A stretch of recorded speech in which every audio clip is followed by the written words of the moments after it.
Hi, my name is Shawn Lazar, and I believe in what's known as free grace theology. I believe that the only condition to be born again is to believe in Jesus for eternal life. If you read the Gospel of John, especially the first 12 chapters, where Jesus is telling people how to have eternal life, he only ever puts one condition: believe. For God so loved the world that he gave his only begotten Son, that whosoever believes in him shall not perish but have everlasting life.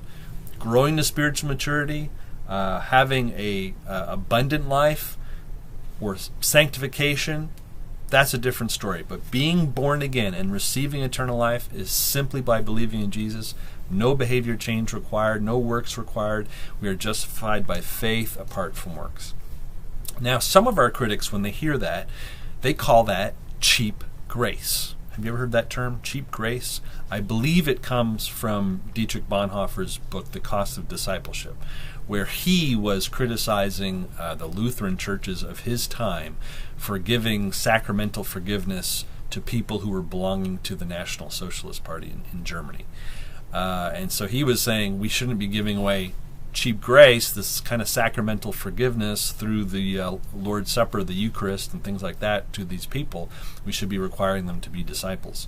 So that term was taken out of Bonhoeffer's context and then applied to sometimes to us, to those of us who believe we're saved by faith apart from works. My question is, does that really describe our position? And I don't think it does. In fact, I reject the term cheap grace for a very simple reason. When something is cheap, it still costs you something, doesn't it? It might not cost you very much, it's cheap, but you still need to pay something in order to get this thing that's cheap. Well, we don't believe in cheap grace. We believe in free grace. All right? Jesus paid it all. Jesus did all of the work that needed to be done in order for you to have eternal life, so that God can just give it to us for free through faith in Jesus. So we believe in free grace. Cheap grace doesn't describe our position. On the contrary, I think cheap grace belongs on the other side of the equation, the lordship salvation side of the equation, the work salvation side of the equation, because it's requiring people to do something more than simply believe. It doesn't require much, it's cheap, but it's still requiring something other than faith. Therefore, it doesn't describe our position. It describes our critics' position.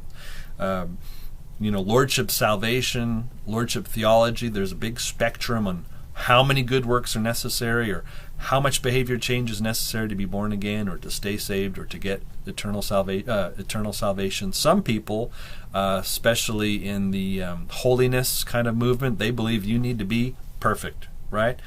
And then I guess the cheap grace people just think, well, you don't need to be perfect, but you need to make your best effort. You need to be as good as you can be. You need to at least try, right, in order to be saved. And then there's just a big long spectrum. There's a big spectrum on how many works are required. Some people don't require much. Some people require very much. They require lots and lots of works. But that's not our position. That is our critics' position. All of that is that's their problem. That's their debate. We believe in free grace, not cheap grace. Free. It was expensive for Jesus. He had to pay it with his own life. He lived a life of sinlessness. He completely fulfilled the law. He had to pay it with his death. He was tortured and he died on the cross, and then he rose again from the dead on the third day, as a kind of a testimony that yes, his sacrifice was accepted by God, and he's the first fruits of what's going to be true of all believers. We're all going to be raised from the dead one day. But the point is, grace is free to you and to me if we only just believe in Jesus for this free gift of eternal life.